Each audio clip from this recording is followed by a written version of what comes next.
తెలంగాణ రాష్ట్రంలో ముఖ్యమైన పండుగలలో బోనాలు ఒకటి. ఆషాఢ మాసంలో జరుపుకునే ఈ బోనాల పండుగకు ఎంతో విశిష్టత ఉంది. బోనాల పండుగ వచ్చిందంటే చాలు గ్రామాల్లో, పట్టణాల్లో ఎంతో కోలాహలంగా ఉంటుంది. గ్రామ దేవతలకు బోనం సమర్పించే ఆచారం ఈనాటిది కాదు. సర్వాయి పాపన్న కరీంనగర్, హుస్నాబాద్లో 1676వ సంవత్సరంలో ఎల్లమ్మ గుడిని కట్టించి బోనాలు సమర్పించారట.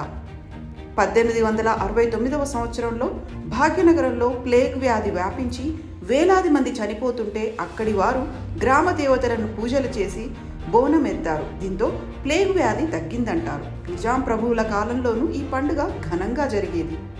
బోనం అంటే భోజనం అని అర్థం. బోనాల పండుగలో గ్రామ దేవతలకు కొత్త కుండలో భోజనం వండుతారు. అలాగే మరో చిన్న మట్టి ముంతలో బెల్లం పానకం పోస్తారు. మహిళలు వండిన అన్నంతో పాటు ఉల్లిపాయలతో చేసిన అన్నం, పెరుగు, పాలు, బెల్లంను మట్టి లేదా ఇత్తడి, రాగి కుండల్లో పెట్టి వాటిని అలంకరిస్తారు.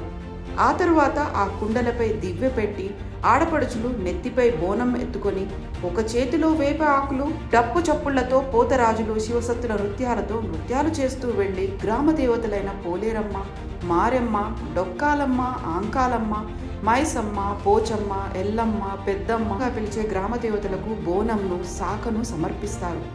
మొక్కులు తీర్చేందుకు వేటపోతులను కూడా తీసుకెళ్తారు. ఇలా బోనాలు సమర్పిస్తే గ్రామ దేవతలు శాంతించి గ్రామాన్ని చల్లగా చూస్తారని భక్తుల నమ్మకం.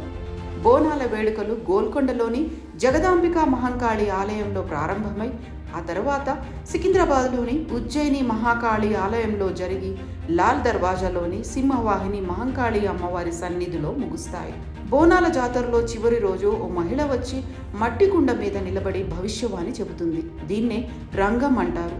చివర్లో అంటే జూలై 16వ తేదీన అమ్మవారి విగ్రహాన్ని ఏనుగు మీద ఊరేగింపుగా తీసుకెళ్లి మూసీ నదిలో నిమజ్జనం చేస్తారు.